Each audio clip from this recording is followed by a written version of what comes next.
Good morning and welcome to Sierra Foothills Unitarian Universalists. I'm Amy Evans. I'm a member of the worship committee. Today we are joined by a guest coming to us via Zoom from Ann Arbor, Michigan, QuianaDenae Perkins. Welcome, Quiana. We're super excited to have you. QuianaDenae serves as a coordinator for Congregational Life at UU Ann Arbor.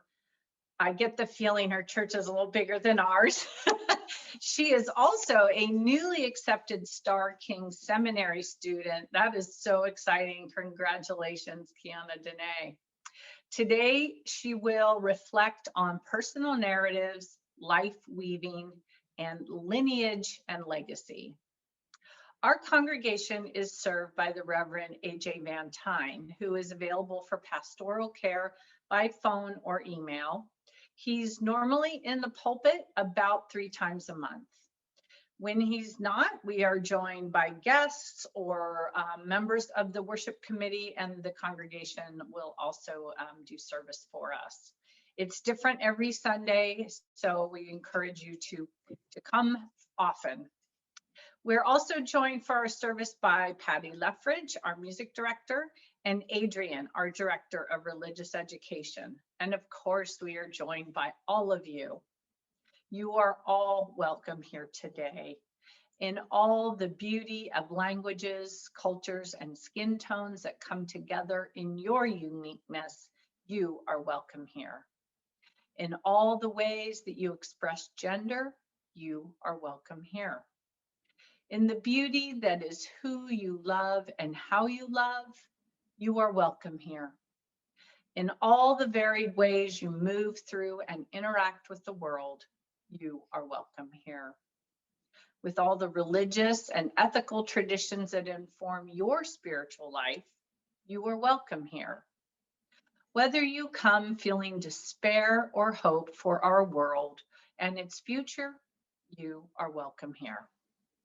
Whether your story has been mostly a happy one or one marked by many challenges, you are interesting to us, you are loved by us, and you are welcome here. No matter how long you've been away, nor how soon you will return, you are welcome here. You are invited to join us with an open mind, a loving heart, and willing hands. We welcome you today. I especially welcome any newcomers today. Thank you for being with us. All right, now is the time we're going to settle into our worship, and I invite QuianaDenae to begin our worship by leading us in lighting our chalices. My name is QuianaDenae, and I want to thank you all for letting me be here with your community today. We're going to open up with When We Pause to Remember by Alicia Ford. It's from one of the great books that UU prints, To Wake to Rise, Meditations on Social Justice, Resilience, and you can get it from Skinner House. When we pause to remember who we are, companions on this grand experiment called life, when we take a moment to shed the ways we have been carefully taught, to lead from fear, to punish the poor, to persecute those who do not look like us, to deny rights to those who love, to believe that we are separate, that some people are superior to others. When we take a moment to shed all of that and hear our stories, hear and see each other into existence, into community, when we take a moment to embrace, to practice a different way of being, when we answer the call of love, then we are living into our purpose of building a world we dream about. It is a beautiful dream to cast a vision, to stretch our minds into the future.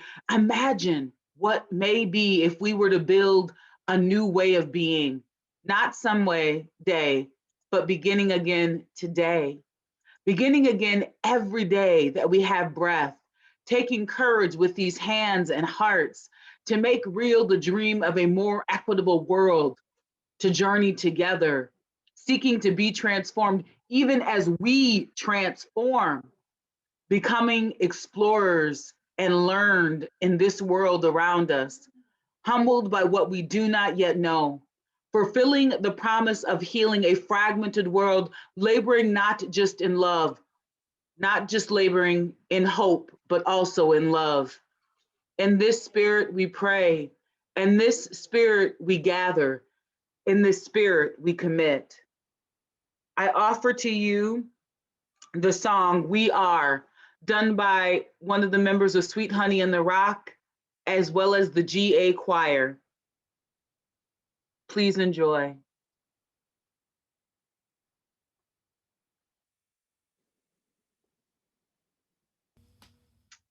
Oh man, what a great video. Made me tear up. All right, now we share our story for all ages. For today's service, QuianaDenae has chosen a lovely story. It's called Spider Weaver, The Legend of Kente Cloth, and it's by Margaret Musgrove and Julia Cairns. And we found a really cool video to play it. So in this community of mutual care, we celebrate the great joys of life together. We help share the burden of sorrow and grief. And as such, each week we share specific joys and sorrows from the lives of our members. If you have a joy or sorrow that you'd like shared on a Sunday, you can email it to joysandsorrows@mysfuu.org at any time with what you would like to be said. If you have something that you haven't emailed, but you would like to share with the community, now you can type it into the chat bar for others to read. This week from our community, we have just one joy from Marilyn Winters, who thanks you all for bringing her meals and really appreciated it. It meant so much to her and really cheered her up in her time of loneliness. Let's hold all the joys and sorrows of this past week, including those left unsaid, but still in our hearts. We gather as a house of stories, as we learn of those who have gone before. The way in front of us becomes more clear. As we weave together the tale of who we are, our loneliness lessens and the web of our oneness is revealed. As we listen deeply in those times of tender trust, we descend into the longings and learnings, hopes and fears of the humanity we share. Beneath the wells from which we drink, there is a deeper well that feeds us all. Come, let us tell each other our tales of our thirst. Let us drink from the stories that sustain us all. I invite you to continue in the spirit of reflection, meditation, and prayer as we hear hymn 1003, Where Do We Come From?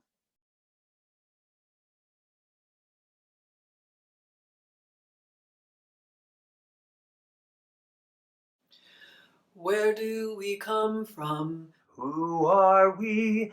Where are we going? Where do we come from? Mystery, mystery, life is a riddle and a mystery. Where do we come from? Who are we? Where are we going? Where do we come from? Who are we? Where are we going? Where do we come from? Mystery are we? Where are we going? Where do we come from? Mystery. Who are we? Life is a riddle and a mystery. Where do we come from? Who are we? Where are we going? Mystery come from mystery. Are we? Life is a riddle and a mystery. Where do we come from? Mystery. Who are we? Life is a riddle and a mystery.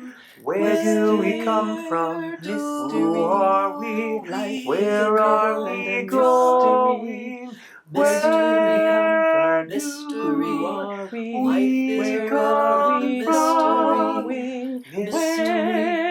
Mystery. Life is a riddle and a mystery. Mystery. Mystery. Life is a riddle and a mystery. Life is a riddle and a mystery. I want to offer you these words from a friend of mine named Nola Akinde. These words come from a book called Love and Other Futures, Poetry from Untold Stories of Liberation and Love from an independent publisher. Always remember your names, all of them. The remembering is difficult, but it is essential. Your names are songs and prayer. They are truth and sacred spells. Never forget the way the stars looked in Ifa life, or how to catch babies or make dumplings. Never forget to love yourself as I love you. The truth, I see the truth of you, even when you are hiding yourself. Always remember your generous heart, and mine and theirs, and cassava and mango, and firewoods and strong backs, all of this and more. You are a wish fulfilled.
Good morning, friends. I am delighted to be here with you today.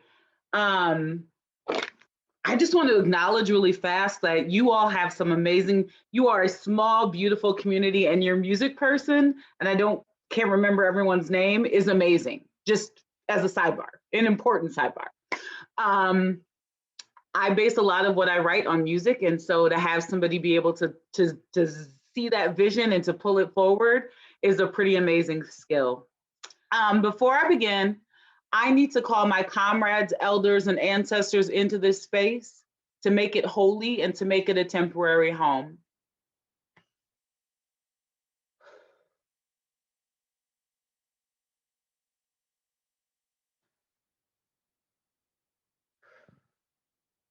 Next, I want to tell you a little bit about the format of my reflection or my sermon that I'm going to offer you today.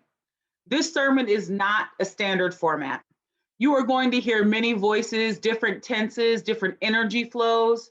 I take on many voices. There's song, there's traditional preaching, there's spoken word, there's some theatrics. I even go into a newscaster at some point, and I invite voices from the future. Some things that are important is that I share a couple of years, and you should listen for those. 1619, 2008, 2010, 1865, 2070. You will know that we're done when I sing another refrain of Sweet Honey in the Rock, We Are. And I'll close it with We Are One, so you'll know that I'm done. As a trigger warning, I want to be sure folks know that I'm going to use these 3 words: rape, murder, and lynching. So I'm excited for you to join me on this journey where I explore where I come from and where I'm going. For each child that's born, a morning star rises and sings to the universe who we are. For each child that's born, a morning star rises and sings to the universe who we are. We are our grandmother's prayers. We are our grandfather's dreamings. We are the breath of the ancestors. We are the Spirit of God. I remember standing at Cape Coast Slave Castle. The wind was sharp and hit my lungs like blood-tainted copper in my mouth. The air did not want to settle in my body, and that was fine by me. I didn't want the last breaths of stolen people sitting in my chest. I wanted out of this dungeon. I didn't want to know the lived experiences of newly captured people. I didn't want to know how the slavers praised their gods in the chapel above while African children wailed for their mothers below. I wanted to burn it down. Did I hear George Floyd call for his mother? Walking through the door of no return, the ancestors give me a flash of their hell. The light is bright and jarring, and they cannot see past the person to whom they are chained. Their first deep breaths since leaving the basement are filled with salt, and they are bombarded with the rank smell that comes with too many bodies in too small of a space. They can feel the chain trembling behind them from the woman shaking. They can hear the creaking of wooden boats with Dutch flags snapping, dancing in the wind. And just like that, I am caught between 2 places. I am undulating in their echoes of prayers and spells, fear and pain. It is rocking my whole spirit, taking up all the space between the door latch and the ocean waves. This is surreal. This is where my people were taken from. I make it back through the door, back home, back to the shores of the Americas, to 1619. We are mothers of courage and fathers of time, daughters of dust and sons with great vision. 4,094, so much greater than 1619. See, that is 11 generations or 9 great grands. That is the math of being present. That is the one equation that makes us all unequivocally. I wonder how many slaves came across the ocean, how many auction blocks and plantations intersect with my family tree. I wonder how many lynchings, rapes, murders line the footnotes of our family Bibles. I think about how many love stories, misconnections, broken hearts, bad timing, mishaps it took to get me to here, to now. I wonder about the history of labor in my family. Did we stay in agriculture or move to different labor sectors? Did we own stores or work in the stockyards? Were the women domestics, teachers, nurses, witchy women whose sidewalks kids avoided, but whose parents clamored at the back door for down home remedies? I wonder if whole family inheritances of land, money, and memory were lost when the KKK came to send a message. I wonder who married us, who helped us with births and deaths. I have so many questions. We are seekers of truth and keepers of faith, makers of peace, the wisdom of ages. I am the daughter of Anna Lillian. My grandmother is Lois Anita. I am also the granddaughter of Yvonne Blanche and the great-granddaughter of Lillian Anna Smith. My mother has 4 siblings and my father has 6 siblings, so my family tree is an orchard. Who are your people? Are you related to them Perkinses over on Grand? I swear I know your people. This has happened often in my life. When someone is seeking to place me as people they know or even can, sometimes I can say yes and we can drop into stories about those connections. Sometimes I have to say no and see the hope drain from their eyes.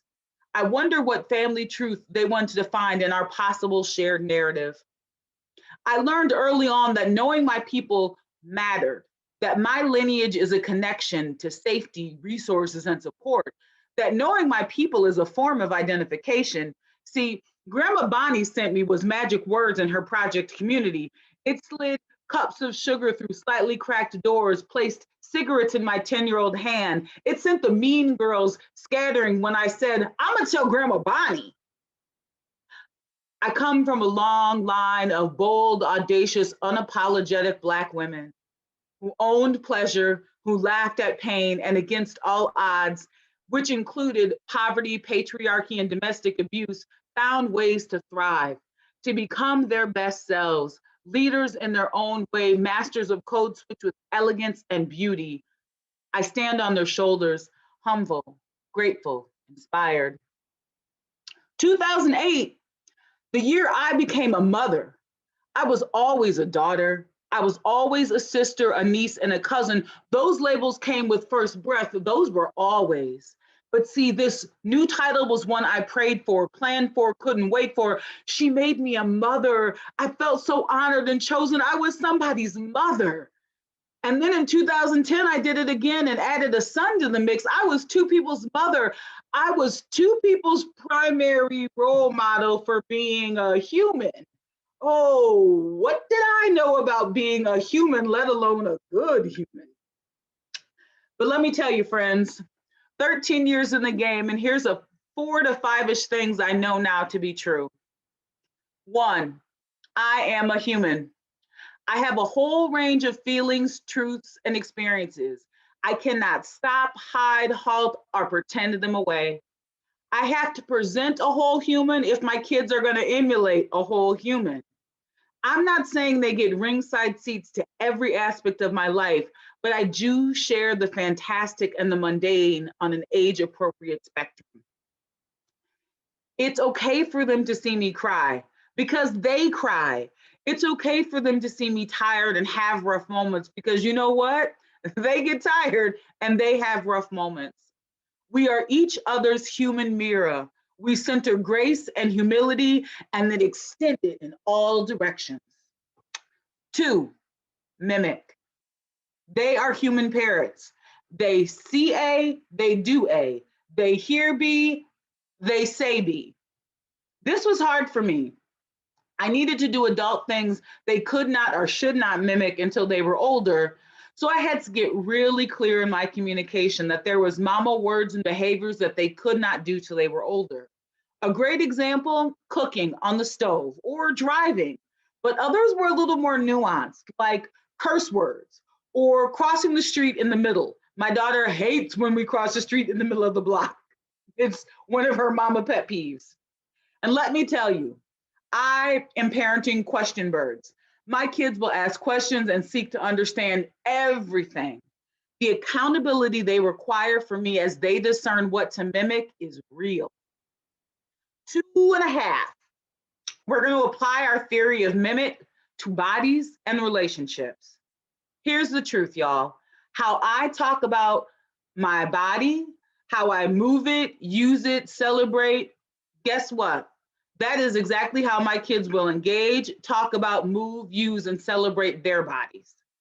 I am a big person. I am fat. When they got to about 2nd grade and kindergarten, they started noticing these body differences and connotating the word fat as bad. We added the following phrase to our family lexicon: all bodies are good bodies. And as a side note, all hair is good hair. We say that a lot too. It is critical for me that we not only say those words, but we live them into our everyday. We don't judge bodies. We don't talk about other people's bodies. We allow for change in our bodies without shame. And as we head into those full-blown teenage years, I think this verbiage will serve us well. The rule of mimic can also be applied to interpersonal dynamics. I make sure my kids see me in all kinds of connections: professional, personal, platonic, emotional, intimate. If they never see healthy adult interaction, which includes conflict, how can they mimic it? This also feeds into the first note. I'm a full human who interacts with other humans. Interpersonal skills are required, and I have an obligation to role model those too. 3, faith. Faith matters to me. I mean, I'm called to be a UU minister. Elements of faith are interwoven into all parts of my life, and hence they show up in my parenting. I am their primary faith role model.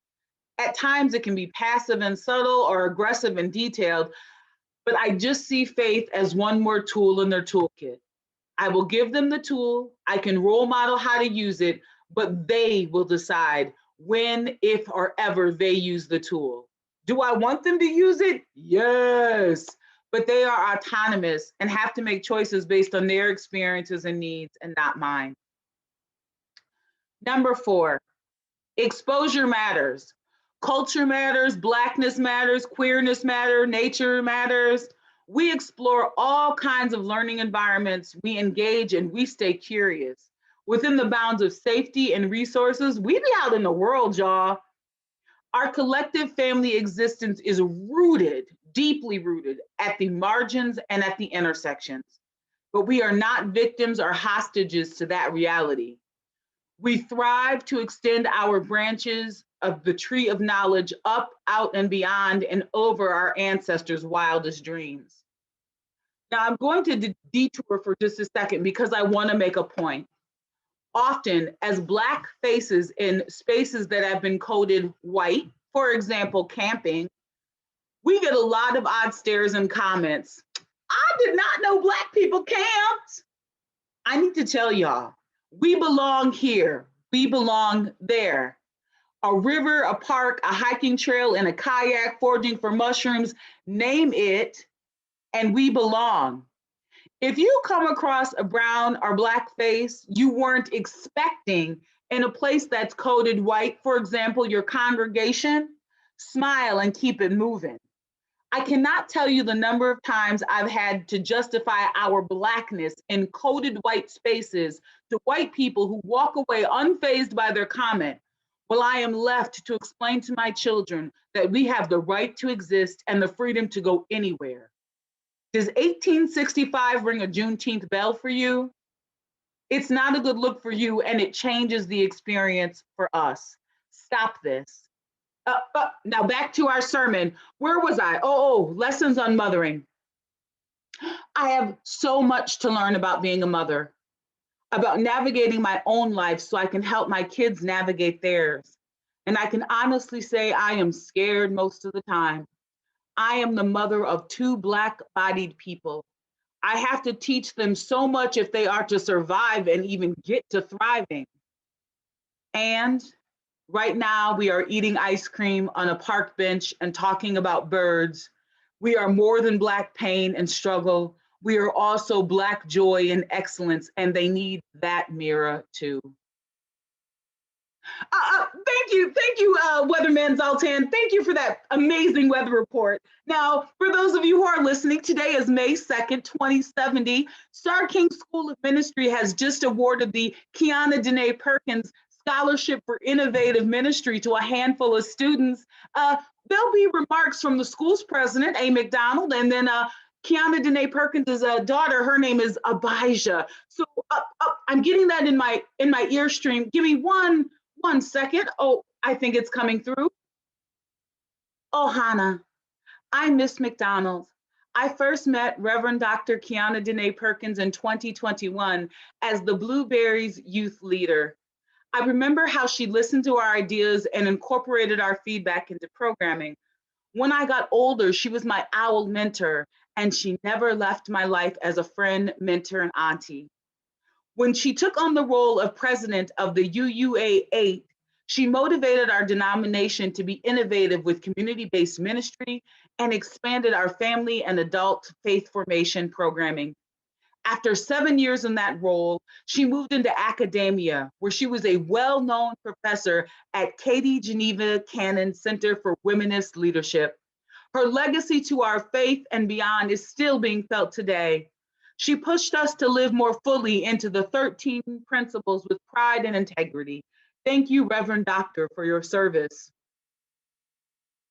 Oh, I'm getting the second transmission from her daughter, second transmission. My mom was a Spitfire. She was bold and audacious. At times, it was like having Miss Fizzle from the Magic School Bus as a parent. If you asked a question, you better be ready to take a trip to get the answer. She let my brother and I be our full autonomous selves, always ready to step in, step up, step away, or just observe as we navigated our life. My mother taught us we were worthy and we belonged. I am proud of my mother's body of work. In her professional and personal life, she was rooted in joy, laughter, and learning. Epilogue, extracting the lessons. What do you know about your family history? What is spoken? What is never discussed? What can you learn because there is records or a preserved documentation? Do you know that that is a privilege? Who are your people in the biological, community, cultural way? Where do you find a sense of belonging? Who are the people and places that help you make meaning? Who is your family? Biological, spiritual, social, chosen. Who are you as a collective body? And what values does your family uphold and try to live into? And the last question is, it's 2070. What will the world say about you? For each child that's born, a morning star rises and sings to the universe who we are. For each child that's born, a morning star rises and sings to the universe who we are. We are one. Ashe and amen.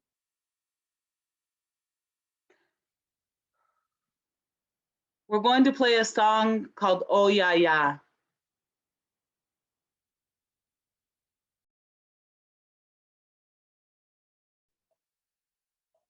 Oh, that was awesome. I love how this whole service just flowed together so beautifully. Thank you, QuianaDenae. It is often said that the offering is the sacrament. The offering is the sacrament of the free church. That is to say, everything this congregation is and has is only what we bring to it. Our time, our talents, our treasures. In person, this is embodied by the powerful ritual of literally passing the plate and chipping in. With our online services, however, we ask that you contribute to our collection after the service by going to our website or using the Text to Give app. As part of our ethic of generosity, we also split our monthly collection with a local community organization aligned with our values. This month, the Share the Plate recipient is Sierra Streams Institute, a local scientific community dedicated to environmental conservation and land and water stewardship. Its mission is to link water, science, and people for the benefit of human and environmental health. The building and everything in it that housed Sierra Streams burned to the ground in the Jones Fire on August 18th in 2020. They are in the process of raising funds to replace vital equipment and sustain their organization during the recovery process. Thank you for your generosity.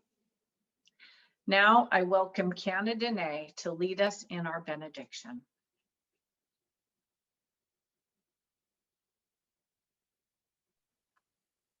Before I read the benediction, I want to thank the Sierra Foothills community. It has been a pleasure to work with you all, to be able to put out my creative ideas and to see them come together in this format. It has been beautiful to see all the words and the music and the kids' story. It just kind of just makes my heart kind of just burst with excitement. So I want to thank you all for being such a beautiful and welcoming community. The closing that I'm reading today is from Spilling the Light, Meditations on Hope and Reflection. It is a book you can get from Skinner House, and it's this reflection is from Teresa I. Soto. All right. The part that is not water.